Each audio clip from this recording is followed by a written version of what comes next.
Hello friends, welcome to my channel. Friends, आज हम इस वीडियो में डिस्कस करेंगे हमारे पास रो स्पेस क्या होता है, कॉलम स्पेस क्या होता है, नल स्पेस क्या होता है। रो स्पेस में हम रैंक से रिलेटेड बात करेंगे, बेसिस से रिलेटेड बात करेंगे, और इनकी जब हम बात करते तो डायमेंशन से, कि हमारे पास जो क्वेश्चन पुट करता है तो वहाँ पे यही पूछता है कि कॉलम स्पेस की डायमेंशन क्या है या फिर रो स्पेस की डायमेंशन क्या है। आई होप गाइज आपको जो हम अभी क्वेश्चन प्रैक्टिस सीरीज स्टार्ट कर रखी है रियल लीनियर की, ये आपको अच्छी लग रही होगी। तो फ्रेंड्स, अगर अच्छी लगती है तो कमेंट करके जरूर बताया करो, और अगर चैनल पे नहीं हो तो सब्सक्राइब कर लेना अगर वीडियो अच्छी लगे तो। ठीक है ना गाइज, तो चलो स्टार्ट करते हैं आज का लेक्चर। फर्स्ट क्या है गाइज, हमारे पास इसमें दे दिया रो स्पेस। तो देखो रो स्पेस हमारे पास क्या होता है। अब हम बात करने लग रहे हैं रो स्पेस की। तो रो स्पेस क्या होगा, the space generated by rows of a matrix is called its row space. तो गाइज देखो, हमें जैसे एक मैट्रिक्स दे दी एम क्रॉस एन की, तो जो स्पेस होगा जो इसके रोज से जनरेट होगा हमारे पास जो भी, वो उसको क्या करेंगे, रो स्पेस करेंगे। अब बात आती है रो स्पेस में जो नंबर ऑफ जो एलिमेंट्स होंगे, जो हमारा जो स्पेस जनरेट होगा उसमें कितने एलिमेंट्स होंगे। तो गाइस देखो, जैसे मैं आपको एक 2x2 की मैट्रिक्स 3x3 की लेते हैं, जैसे 1 2 3 2 4 6 हमने एक मैट्रिक्स ले दी 2x3 की। तो जो इसका रो स्पेस वो किससे जनरेट होगा, रोज से। तो रोज जो है ये वाली रो ले या फिर ये वाली ले, अगर ये इसकी एल्टी रो है तो ये तो होगी ही नहीं, इसकी रैंक 1 आएगी, तो देखो ये होगी। तो अब इसमें कॉलम देखो 1 2 3 3 कॉलम है, तो जो रो स्पेस सब स्पेस किसका होता है गाइज, कॉलम का होता है। हमने इसको लिखे तो ऐसे ही कि रो स्पेस में ये जाएगा, लेकिन ये सब स्पेस किसका होगा, R3 का होगा ना, क्योंकि इसमें टप्पल कितने हैं गाइज, 3 होते हैं। तो रोज तो ली है लेकिन टप्पल किसके हैं, कॉलम के हैं।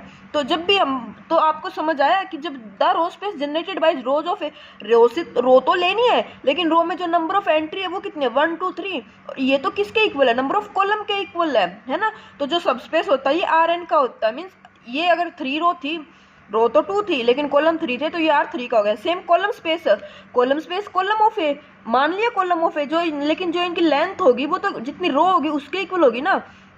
ये वाला कॉलम ले दिया तो ये सब स्पेस कॉलम 1 2 लिया है, तो ये किसका हुआ, हमने लिख दिया कॉलम को 1 और 2, लेकिन ये सब स्पेस किसका हुआ, आर स्क्वायर का हुआ ना, 2 टप्पल है हमारे पास। तो ये यहाँ पे है कि column space the space generated by the column of matrix is called its column space.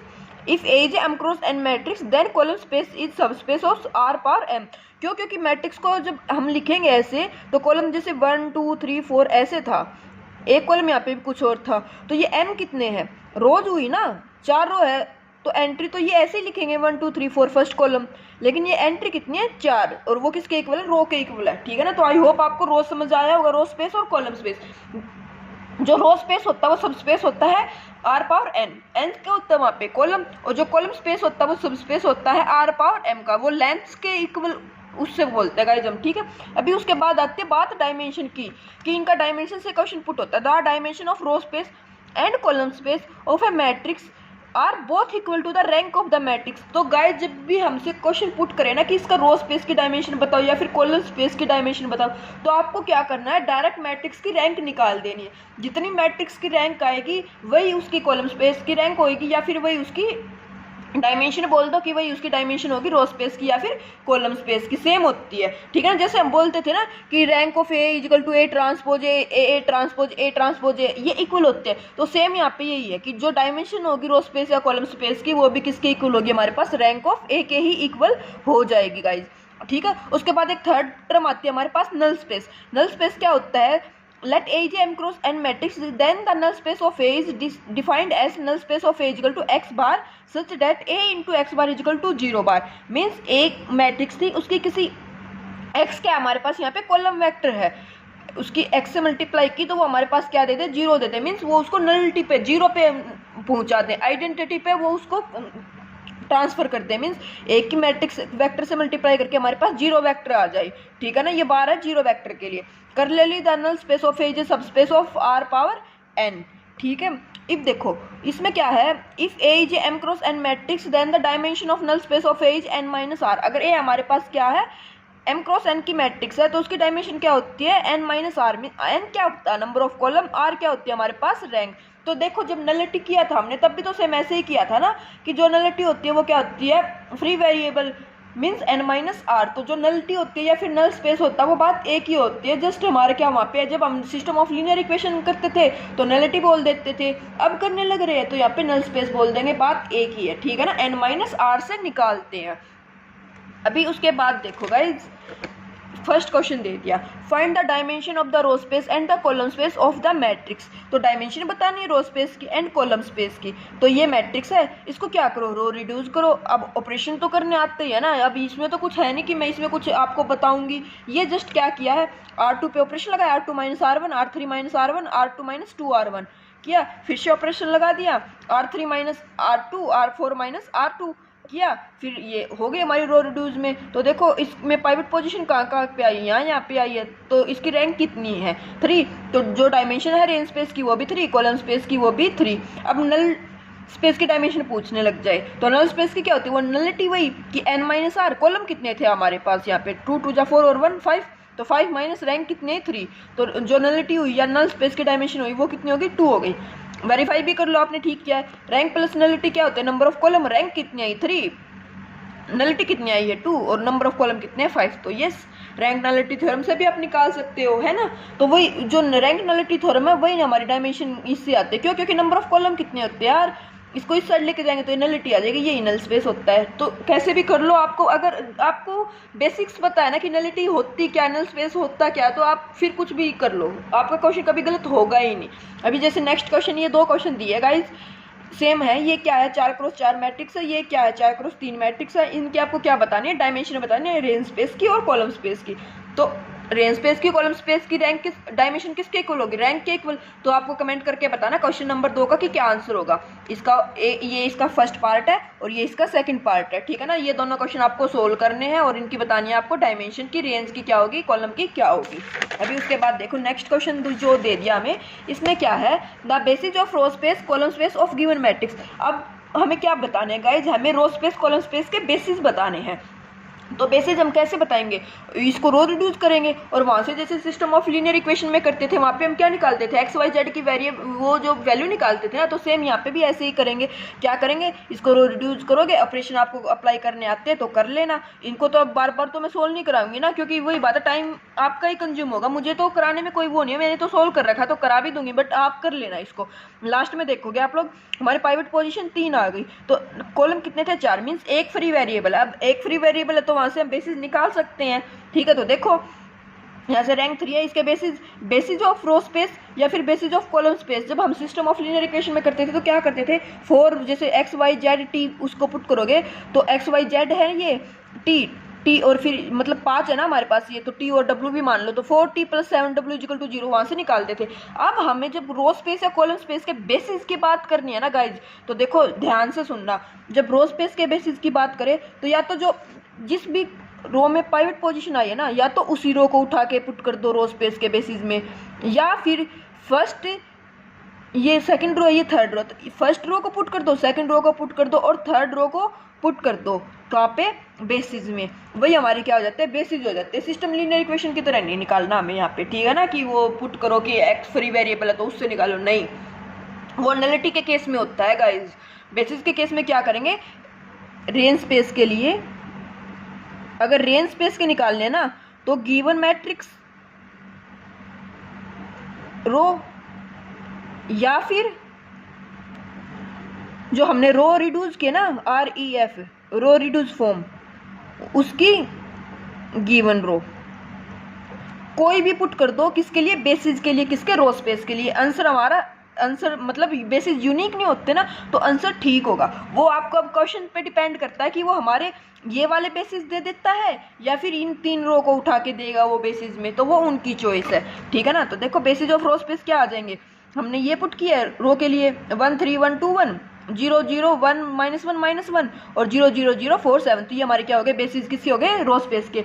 अब बात आती है गाइज कॉलम स्पेस के, कि अगर कॉलम स्पेस के होते तो क्या, तो कुछ तो डिफरेंस होगा इनमें, है ना। तो देखो कॉलम स्पेस के लिए क्या है, कॉलम स्पेस के लिए हम डायरेक्ट इनको नहीं पुट कर सकते कि जिसमें पाइवट पोजीशन आई उसी कॉलम को उठा दिया, इससे नहीं। कॉलम स्पेस के लिए ये देखो पाइवट पोजीशन किस में आई है, फर्स्ट रो में, फिर उसके बाद फर्स्ट कॉलम में, फिर उसके बाद थर्ड कॉलम में, और फिर उसके बाद फोर्थ कॉलम में पाइवट पोजीशन देखने कॉलम की, फर्स्ट, थर्ड एंड फोर्थ। तो जो गिवन मैट्रिक्स है ना, उसका first, third and fourth column क्या कर दो आप, पुट कर दो। उसमें ये वाले नहीं पुट करने हैं, बस रो स्पेस और कॉलम स्पेस में यही डिफरेंस होता है गाइज। रो स्पेस के लिए तो या तो गिवन मैट्रिक्स की रो पुट कर दो, या फिर रो रिड्यूस फॉर्म वाली की मैट्रिक्स की रो पुट कर दो। बट कॉलम के लिए क्या करना होता है, पाइवट पोजीशन देख के गिवन मैट्रिक्स के कॉलम पुट करने होते हैं, ठीक है। देखो जैसे एक क्वेश्चन और दे दिया, ये मैट्रिक्स दे दी, इसके भी हमसे क्या पूछा, रो स्पेस पूछा एंड कॉलम स्पेस पूछा है। तो कैसे करोगे, पहले रो रिड्यूस में करो, रो रिड्यूस में करके रैंक कितनी आ गई, 2 आ गई। तो बेसिस में कितने एलिमेंट्स जाएंगे हमारे, टप्पल जाएंगे, मतलब 2 ही जाएंगे। तो देखो गिवन रो के पुट कर दिए 1 2 1 0 1, और फिर 0 0 1 1 2, या फिर पुट कर देते फर्स्ट रो और सेकंड रो। ये तो था रो स्पेस के लिए। कॉलम के लिए क्या करोगे, फर्स्ट कॉलम में पाइवट गया है और थर्ड में, तो फर्स्ट कॉलम पुट कर दो और थर्ड कॉलम पुट कर दो, C1 एंड C3 ऐसे पुट कर दो। देखो गाइज अब इसके बाद ना आप बोलोगे बेसिस इसके लिए तो यूनिक आ रहे, नहीं गाइज यूनिक नहीं आ रहे। देखो मैं आपको बताती हूँ, फर्स्ट कॉलम में पाइवट पोजीशन होगी, सेकंड को भी तो चॉइस कर सकते थे, बात तो एक ही है ना इनकी। ये C2 है, इसकी जगह पे आप इसको भी पुट कर सकते थे। तो यहाँ पे ना चॉइस थी C1 C3 ले लो, या फिर C1 C4 ले लो, या फिर C1 C5 ले लो, या फिर C2 C3 ले लो, C2 C4 ले लो, C2 C5 ले लो। आपके पास 6 चॉइस थी गाइज यहाँ पे लेने के लिए। क्यों, क्योंकि पाइवट इसको कंसिडर ना करके आप इसको भी तो पाइवट पोजीशन कंसिडर कर सकते हो, इसको ना करके इसको भी तो कर सकते हो, या इन दोनों को छोड़ दो इसको कंसिडर कर लो। है तो ये बात एक ही ना। बट हम क्या करते हैं गाइज, पाइवट के लिए ले सकते हो, गलत नहीं है, बट हमें जो पढ़ाया जाता है ना कहीं पे भी या किसी भी बुक में जब हम देखते हैं, तो वो क्या करते हैं, जो फर्स्ट ही एंट्रीज आ जाती है ना उसी को पाइवट पोजीशन की तरह वो क्या करते हैं, ट्रीट करते हैं। है तो दोनों ही पाइवट, लेकिन फर्स्ट कौन आने लग रहा है हमारे पास, फर्स्ट रो से, मतलब फर्स्ट कॉलम से 1 आया ना, तो हम इसी को कंसिडर कर देते हैं, इस पर नहीं जाते। बट अगर एग्जाम में देता है वो कि जैसे अगर इसमें मान लो कॉलम स्पेस के लिए वो C1 C3 ना दे के वो बोल दे C1 एंड C4, तो आप सोचोगे नहीं हमारे तो C3 में आने लग रहा है। नहीं गाइज ये बात एक ही है, तीनों इक्वली होंगे। ये अगर C1 C4 ऑप्शन पे है तो आपको उसके साथ जाना है, आंसर ठीक होगा, वो गलत नहीं होगा, ठीक है। अभी उसके बाद देखो जैसे नेक्स्ट क्वेश्चन क्या दे दिया, determine which of the following matrices have the same row space. तो हम रो स्पेस कैसे निकालते हैं गाइज, रो स्पेस हम अभी देखा ना, रो स्पेस बताना है हमें क्या, किसका, मैट्रिसेस का। तो रो स्पेस कैसे बताओगे, वो तो हमें अभी जो लास्ट में क्वेश्चन किए थे वहाँ पे तो हमने क्या बताया था, बेसिस बताए थे रो स्पेस के। अब हमें बताना कि किस मैट्रिक्स का रो स्पेस सेम होगा। तो किन्हीं भी 2 मैट्रिक्स को कंपेयर करके रो स्पेस कैसे निकालते हैं गाइज, उनकी रो इक्विवेलेंट फॉर्म से। अगर the row space of 2 matrices of same size are same if and only if they are row equivalent। अब रो इक्विवेलेंट क्या होता है, रो रिड्यूस करके निकालना होता है, ठीक है ना।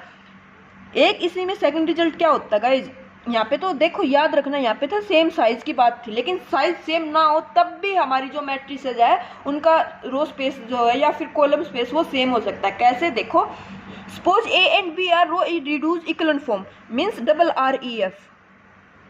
एक होती है REF, एक होती है RREF।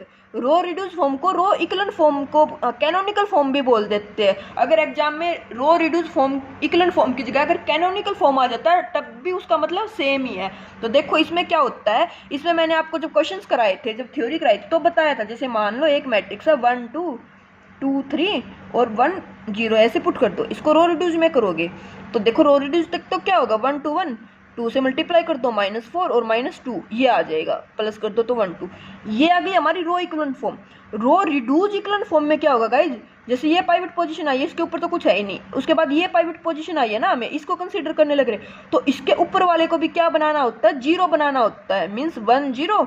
इसको क्या करेंगे, अब R1 पे ऑपरेशन कर देंगे 2 R2, तो ये 0 हो जाएगा और ये क्या हो जाएगा 0 और ये 1 और ये 2, तो ये गाइज ये इसकी हो जाएगी RREF। ये तो REF आई थी और ये क्या हो जाएगी RREF, तो ये होती है RREF। तो यहाँ पे बात इसी की चलने लग रही है क्या, कि 2 मैट्रिक्स है उनकी RREF निकाली और उसके अगर RREF सेम आ जाती है, RREF की नॉन जीरो रो सेम आ जाती है, ठीक है ना।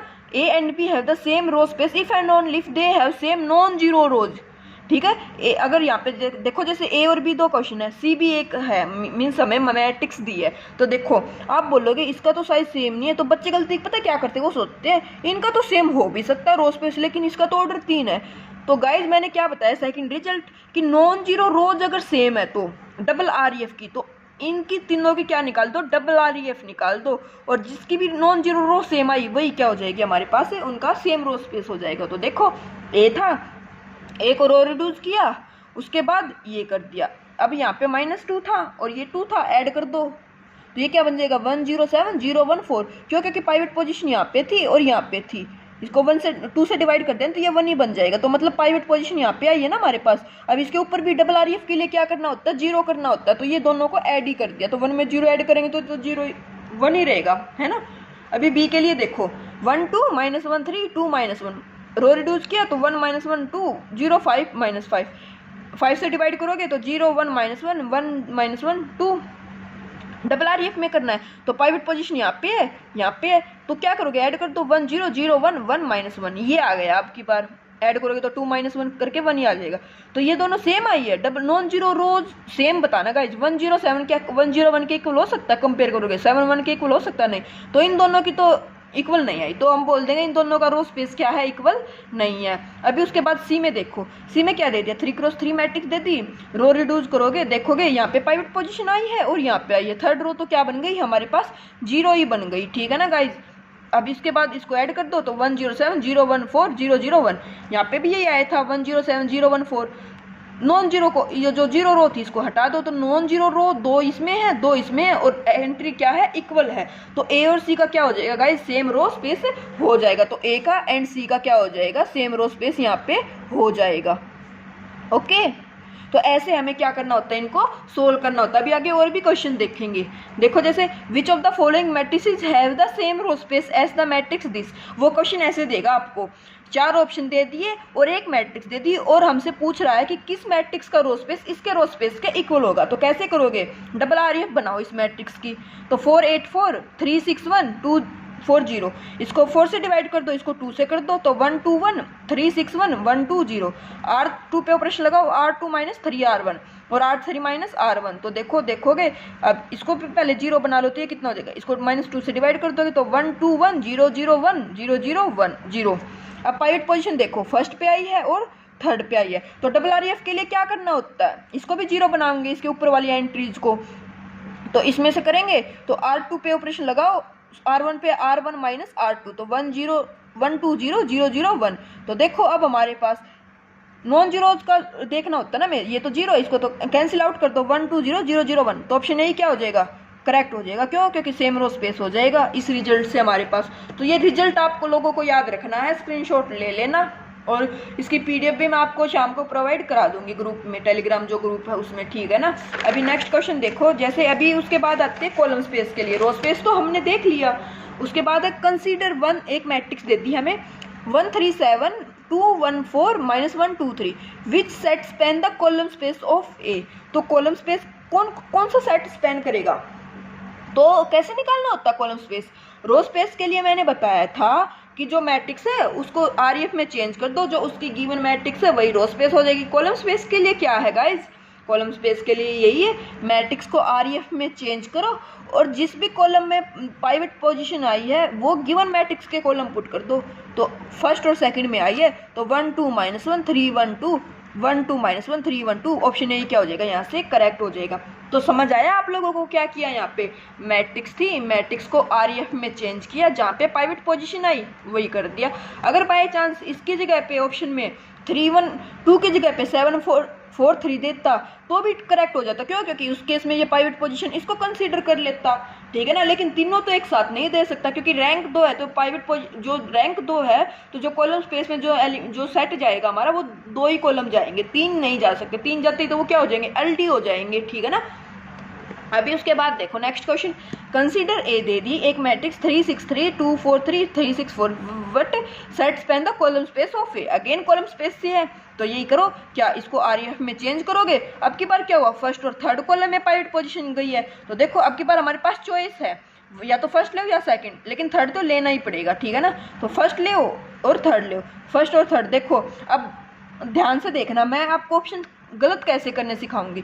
बी कभी ट्रू हो ही नहीं सकता। आप बोलोगे क्यों नहीं हो सकता, क्योंकि गाइज हम इसको मान लो कंसिडर कर भी लेंगे कि आपने बोला जैसे 1 to 1 को जिसे 3 से डिवाइड कर दिया, ठीक है, लेकिन इस टाइप का सेट 1 0 1 0 1 1 आ ही नहीं सकता। क्यों नहीं आ सकता, क्योंकि गाइज कॉलम स्पेस के लिए हमें गिवन मैट्रिक्स के कॉलम पुट करने होते हैं, और गिवन मैट्रिक्स क्या इस टाइप के है कि कॉलम नहीं है ना, तो ये तो नहीं होगा। अब देखो 1 2 0 0 3 4 क्या कॉलम है, नहीं, ये भी नहीं है। एक हमारे पास रैंक कितनी है, ये 2 आई तो 2 कॉलम जाएंगे, फर्स्ट और थर्ड, फर्स्ट 3 2 3 3 3 4, तो ऑप्शन डी क्या हो जाएगा यहाँ पे, करेक्ट हो जाएगा। यहाँ पे एक ही दिया हुआ था तो ये भी नहीं होगा। एक का मतलब है रैंक एक है, जितने नंबर ऑफ वेक्टर जाते हैं कॉलम स्पेस या रो स्पेस में उतनी मैट्रिक्स की क्या होती है, रैंक होती है। तो वो क्वेश्चन कैसे भी घुमा फिरा के दे सकता है, आपको कंसेप्ट पता होना चाहिए, ठीक है ना। तो अब तक आपने कॉलम स्पेस अगर नहीं किया था तो कुछ था क्या कॉलम स्पेस में, कुछ भी नहीं था। रो रिड्यूस करनी तो हमें आती है ना, रो रिड्यूस करने के बाद क्या है, गिवन मैट्रिक्स के बस कॉलम पुट करने, जिसमें भी पाइवट पोजीशन जाती है। रो के लिए क्या है, वही रो पुट कर दो या फिर गिवन मैट्रिक्स की रो पुट कर दो, कुछ भी नहीं है इसकी, है ना। अभी देखो जो नेक्स्ट क्या है, अब हमारे पास एक क्वेश्चन कुछ और आता है। देखो जैसे सपोज एक मैट्रिक्स दे दी और W एक वेक्टर दे दिया, और ये हमसे पूछने लग रहा है W किस में जाएगा, कॉलम स्पेस में जाएगा, W नल स्पेस में जाएगा, W रो स्पेस में जाएगा, या W नल स्पेस के ए ट्रांसपोज में जाएगा, ए ट्रांसपोज में। तो देखो कॉलम स्पेस या रो स्पेस के लिए क्या है, इस मैट्रिक्स को रो रिड्यूस करो, कॉलम में जाएगा मीन्स उसका कॉलम कोई इसी टाइप का आएगा, या तो फर्स्ट या सेकंड या थर्ड या 1 2, है ना। तो देखो कभी भी कॉलम में -1 0 1 का कोई कॉलम है क्या, हमारे पास नहीं है ना, तो W कभी भी कॉलम में तो जाएगा नहीं। रो देखो इस टाइप की है, -1 0 1 टाइप की, तो गाइज ये तो एक कॉलम वेक्टर है। और रो स्पेस में तो किस टाइप के जाएंगे, इस टाइप के एलिमेंट जाएंगे, मीन्स रो मतलब टप्पल जो एंट्रीज होगी वो क्या होगी, हॉरिजेंटल होगी, वर्टिकल तो नहीं होगी। तो ये W क्या नहीं जाएगा, रो स्पेस में भी नहीं जाएगा। अब बात आती है नल ए ट्रांसपोज के नल में जाएगा या फिर W के नल में जाएगा, तो नलिटी निकालनी है मीन्स, है ना। तो देखो निकाल लो, अब 2 ऑप्शन तो डिस्कार्ड कर दिए यहाँ से, अब 2 पे ही चॉइस है। तो ए था, ए रिड्यूस किया। नल के लिए क्या बताया था गाइज आपको, रेंज के लिए बताया था गिवन मैट्रिक्स की रो, कॉलम के लिए बताया था गिवन मैट्रिक्स के कॉलम। अब बात आती है नल की, तो नल तो अब तक बताया ही नहीं मैंने। तो नल के लिए क्या मैंने बताया था, नलिटी। नलिटी के लिए क्या निकालते थे गाइज, हम बेसिस ही निकालते थे। कैसे, 1 to 1 और 0 1 0 है, तो इसको क्या करोगे, x + 2y + z = 0 और y = 0। अब फ्री वेरिएबल कितने हैं, रैंक कितनी है 2, फ्री वेरिएबल कितने हैं हमारे पास 1, क्योंकि कॉलम 3 थे, तो एक फ्री वेरिएबल है, उसी से निकाल दो। x + z = 0, x = -z, z को 1 पुट करो तो x कितना आ जाएगा हमारे पास, -1 0 1। तो ये किस में चला गया, ये तो इसके नल में चला गया, है ना। तो ऐसे हमें करना था इसको सोल्व। आई होप आपको समझ आया होगा। अभी नेक्स्ट क्वेश्चन देखो, नेक्स्ट भी इसी टाइप का है। Consider A 1 3 7 2 1 4 -1 2 3 which span the null space of A। तो देखो 1 3 1 है, रिड्यूस करेंगे, यहाँ से कंपेयर करेंगे, x + 3y + 7z = 0, y + 2z = 0, rank कितनी है 2, कॉलम कितने 3, तो नलिटी कितनी आ गई हमारे पास, फ्री वेरिएबल, एक फ्री वेरिएबल है, तो लेट z 1 पुट कर दिया, y -2 आ गया, x -1 आ गया, या फिर लेट z -1 पुट कर दो तो y 2 आ जाएगा, x -1 आ जाएगा, सॉरी 1। तो हमें क्या पूछा था, which span the null space of A. तो नल के लिए क्या होगा, 1 2 -1, यस, ऑप्शन ए क्या हो जाएगा, करेक्ट हो जाएगा। नल के लिए, नल कितने वेक्टर्स को स्पेन कर सकता है, जितनी उसकी नलिटी होगी, नलिटी एक होगी तो सेट में एक ही एलिमेंट जाएगा, मीन्स एक टप्पल टाइप का है ना, एक वेक्टर जाएगा। इसमें 2 थे तो ये भी नहीं हो सकता, ये भी नहीं हो सकता, ये और ये में चॉइस थी। अब गाइस देखना, एक मेथड तो था ये करने का सोल्व, एक अभी मैंने आप लोगों को नलिटी की क्या बताई थी, नल स्पेस की डायमेंशन का वो बताया था, हमें एक डेफिनेशन बताई थी ना मैंने आप लोगों को। देखो मैंने यहाँ पे क्या बताया था आपको, मैंने बताया था let A be M cross N matrix then the null space of A is defined as X vector such that A X vector से मल्टीप्लाई करेंगे तो 0 वेक्टर आ जाए हमारे पास, मैट्रिक्स की वेक्टर से मल्टीप्लाई करने पर 0 आ जाए, ये बताया था। तो देखो मैट्रिक्स ये गिवन है, वेक्टर नल स्पेस में जो वेक्टर जाएगा अभी हमारे पास से, नल स्पेस में जो भी वेक्टर जाएगा तो वो ax = 0 को क्या करेगा, सेटिस्फाई करेगा ना, है ना। मल्टीप्लाई करके देख लो आप लोग डायरेक्ट, एक ही जो वेक्टर दिए हुए ना ऑप्शंस में उन्हीं से कर लो मल्टीप्लाई करना। अब ये तो है नहीं कि मल्टीप्लाई करने भी टाइम लगेगा, ऑफलाइन पेपर होगा आप लोगों को, ऑनलाइन पे तो कोई बात नहीं, ऑनलाइन है, ऑफलाइन है तो डायरेक्ट पुट ही कर दोगे, मैट्रिक्स साइड में ही पुट कर लेना, 1 2 -1। तो देखो क्या देखोगे, 3 × 1 × 1 1, 3 × 2 7 -7, 0 ही आ जाएगा, 2 × 1 2, 1 × 2 2, 2 + 2 4 -4, फिर से 0, -1 + 4 -3 0, इसी ने सेटिस्फाई कर दिया। ठीक है, इससे मल्टीप्लाई करोगे, एक ही वेक्टर देख लेना, 3 1 2 से करेंगे तो ये भी एंट्री प्लस की है, ये भी एंट्री प्लस की है, प्लस प्लस हो गए तो प्लस ही आएगा आंसर, कभी जीरो आ ही नहीं सकता, तो ये भी कैंसिल आउट हो जाएंगे, ऐसे ये भी हो जाएंगे। तो आप ऐसे भी चेक कर सकते हो शॉर्ट उसके लिए, ठीक है ना। तो वो आपको अगर आता है, आपको ये पता है कि नल स्पेस क्या होता है, ax को 0 पे, मीन्स हमारा जो नलिटी का काम होता है वो 0 पे पहुंचाना होता है वेक्टर को, ठीक है ना। तो ऐसे हम इसको करेंगे, ठीक है। अभी उसके बाद नेक्स्ट क्वेश्चन देखो गाइज, नेक्स्ट में क्या दे दिया, consider A 3 6 3 2 4 3 3 6 4 A basis for the null space of A. तो नल स्पेस के लिए बेसिस बतानी है। एक मेथड तो वही सिस्टम ऑफ लीनियर इक्वेशन की तरह, क्या जिसको रो रिड्यूस करोगे और फिर वहां से नलिटी निकालोगे, फ्री वेरिएबल 1 आ गया, कॉलम 3 थे, रैंक 2 थी, तो फ्री वेरिएबल 1, तो x + 2 y + z = 0, z = 0, y choice हो गई, y -1 पुट किया, x 2 पुट किया, तो 2 - 1 0, 2 - 1 0, ऑप्शन सी क्या हो जाएगा, करेक्ट हो जाएगा। एक चॉइस थी ये, या फिर इसको क्या कर लो, मल्टीप्लाई करके देख लो। 1 0 0 किससे मल्टीप्लाई करोगे, नल के लिए बताना है ना हमें, तो 1 0 0 की करोगे तो 3 आएगा, 0 पे तो नहीं कि इसने वहाँ पे सेंड किया, 1 0 0 पे ये भी नहीं, 0 3 4 पे 6 3 × 0 करोगे तो 0, 6 × 3 करोगे तो 18 + 12 30 हो जाएगा, तो 0 पे नहीं जाएगा। इसकी करो 3 × 2 6, 6 × -1 -6, 3 × 0 0, तो 6 -6 करके ये 0 पे चला गया। सेकंड के करोगे 2 2 जा 4 -4 0, 3 2 जा 6 -6 0, तो यही जाने लग रहा है यहाँ पे, तो ऑप्शन सी क्या हो जाएगा, यहाँ से करेक्ट हो जाएगा। चॉइस आपकी है, कैसे भी कर लेना आप एग्जाम में। उसके बाद है कंसीडर ए, एक मैट्रिक्स दे दी 3 × 5 की, a set of vector that span the null space of the given matrix. तो हमें बताना है वो वेक्टर्स का सेट जो क्या करता हो, हमारा नल स्पेस पे सेंड करता हो इमेजेस को, तो वही है ax 0 पे पहुंचाएगा, है ना। तो या तो देखो अभी आपके लिए अगर आप इस वे से करोगे ना कि x - 2y + 4w = 0 और z - 9w = 0 और t = 0, तो देखो बात समझना अब आप मेरी, हम वेक्टर की मल्टीप्लाई ax ऐसे ही तो करेंगे ना, 3 × 5 है तो 5 × 1 का ही तो वेक्टर चाहिएगा, तभी तो मल्टीप्लाई होके 3 × 1 पे जाएगा ना वो हमारे पास। मल्टीप्लिकेशन तो ऐसे ही होल्ड होगी, या यहाँ पे 3 × 1 का ले दोगे तो मल्टीप्लिकेशन ही होल्ड नहीं होगी, तो ये 5 का लेना पड़ेगा हमें, 5 का लेना पड़ेगा, मीन्स फर्स्ट या सेकंड में से होगा, इनसे तो होगा नहीं, है ना, क्योंकि तभी तो 0 पे जाएगा। या फिर देखो अब t तो 0 था ही हमारे पास, ठीक है, उसके बाद 5 वेक्टर थी तो एलिमेंट तो 5 ही आएंगे ना। अब w को 1 पुट किया तो z 9 आ जाएगा, w को 1 पुट किया तो z हमारे पास आ जाएगा 9, w को -9 पुट करने लग रहे हैं यहाँ पे, तो ये तो z कितना आ जाएगा, 81 आ जाएगा, तो ये कैंसिल आउट हो जाएगा, देख लो आप लोग। और यहाँ पे फिर क्या पुट करोगे, w को क्या पुट किया था 1, और यहाँ पे कितना है, y को 0 पुट करोगे, क्योंकि फ्री वेरिएबल लेना है ना आप लोगों को, तो x कितना आ जाएगा, -4 आ जाएगा, तो ये ट्रू हो जाएगा।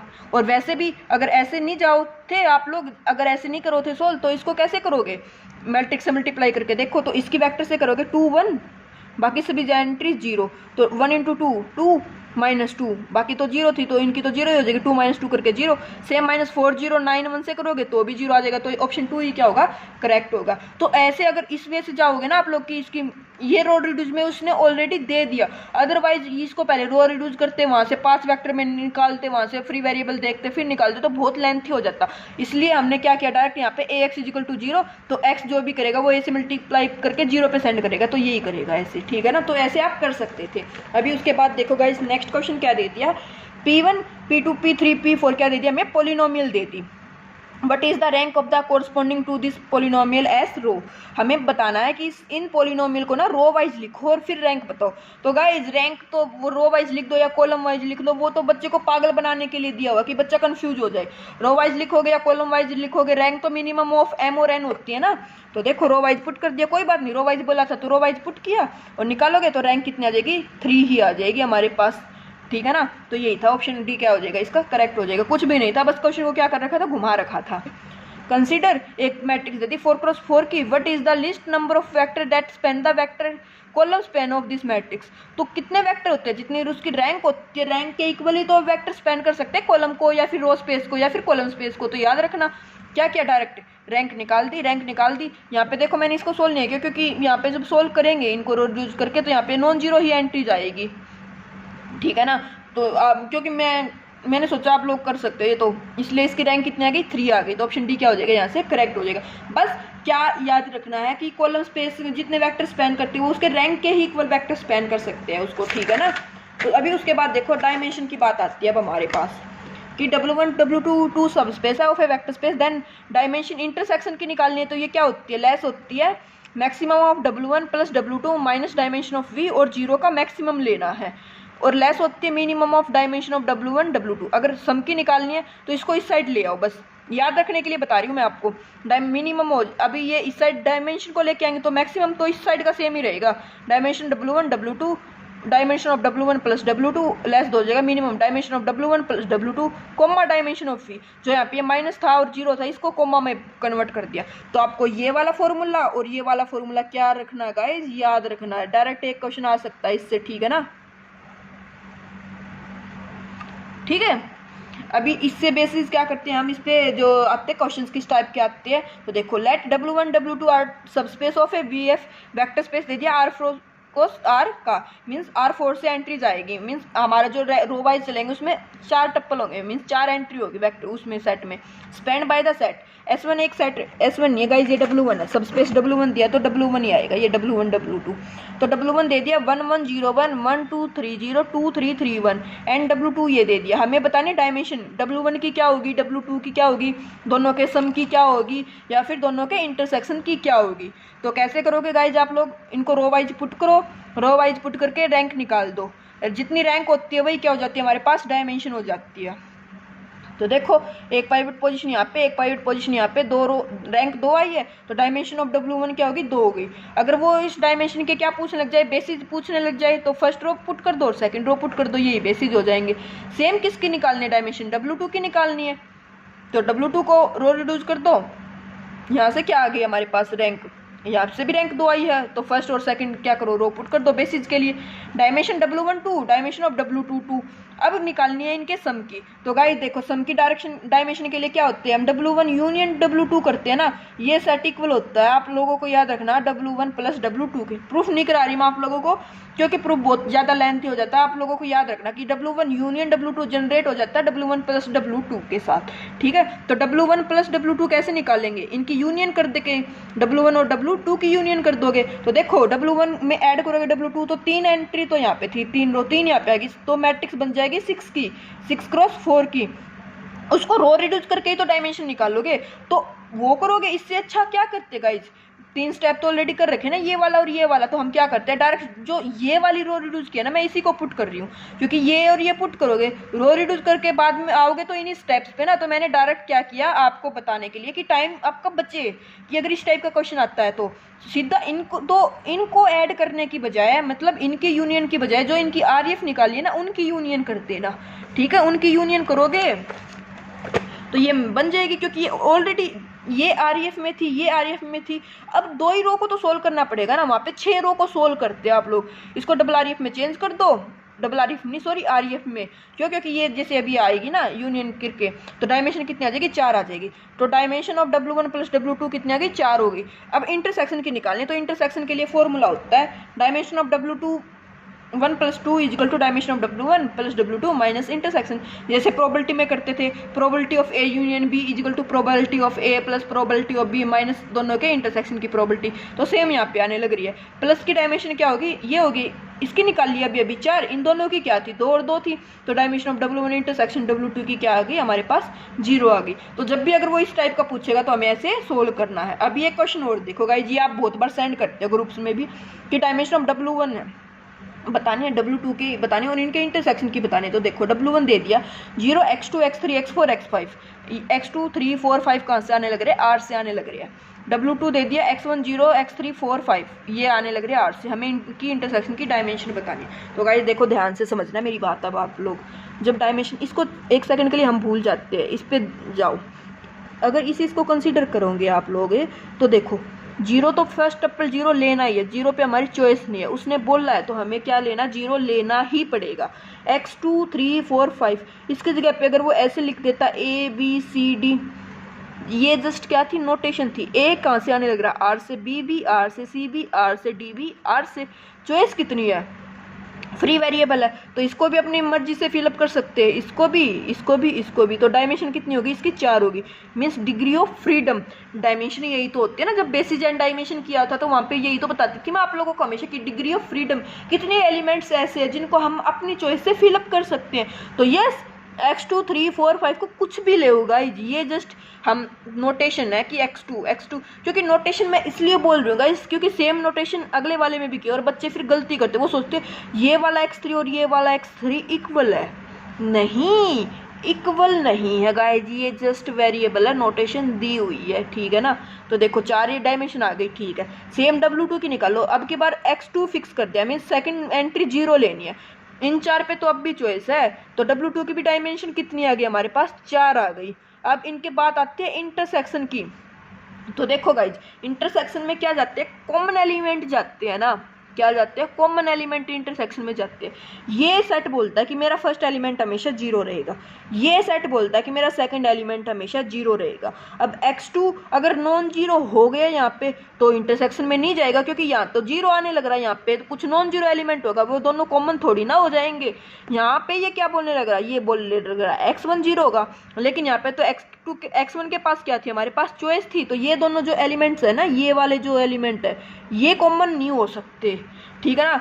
x3 4 5 इन पे हमारी अब भी चॉइस है, इसको 2 पुट किया, इसको भी 2 पुट कर सकते हो, इसको 3 पुट किया, इसको भी 3 पुट कर सकते हो, इसको 5 पुट किया तो इसको भी पुट कर सकते हो। तो इन पे हमारी क्या चलने लग रही है? चॉइस चलने लग रही है। तो कितने एलिमेंट्स ऐसे हैं जिन पे हमारी चॉइस चली है गाइज? तो ऐसे एलिमेंट हमारे पास आए हैं 3 एलिमेंट, ठीक है ना। पता चला कैसे? क्यों? क्योंकि इन पे तो चॉइस नहीं है ना, इसको कुछ भी फिलअप करो, इसको भी कर सकते, ये इनके इंटरसेक्शन में जा सकते। तो वो सोचते हैं कि x3 सेम थे। गाइज ये जस्ट नोटेशन है, कभी ये सोचो कि ये वाला 3 और ये वाला 3 इक्वल एलिमेंट है, नहीं, नोटेशन है। तो डायमेंशन में इनके इंटरसेक्शन में कितने एलिमेंट गए? 3 गए। अब इंटरसेक्शन में 3 गए, दोनों की कितनी थी हमारे पास? 4 4 थी, तो 4 और 4 8 - 3 5। तो dimension of W1 plus W2 कितनी थी? 5 ही। और वो आप ऐसे भी लगा सकते थे कि 5 टपरा, तो डायमेंशन कितनी हो सकती है? 5 ही हो सकती है, ज़्यादा से ज़्यादा, ठीक है ना। तो ऐसे हम उसको क्या कर देते? सोल्व कर देते, ठीक है गाइज। अभी देखो नेक्स्ट क्वेश्चन है, ये लास्ट क्वेश्चन है आज के लेक्चर का। इसमें क्या दे दिया? इसमें भी सेम ऐसे ही दे दिया, W1 दे दिया सिस्टम ऑफ लीनियर इक्वेशन में। देखो यहाँ पे तो उसने क्या दिया था? यहाँ पे दे दिया था उसने डायरेक्ट टप्पल फॉर्म में वेक्टर्स, है ना, लेकिन यहाँ पे उसने क्या दे दिया? इक्वेशन फॉर्म में दे दिए।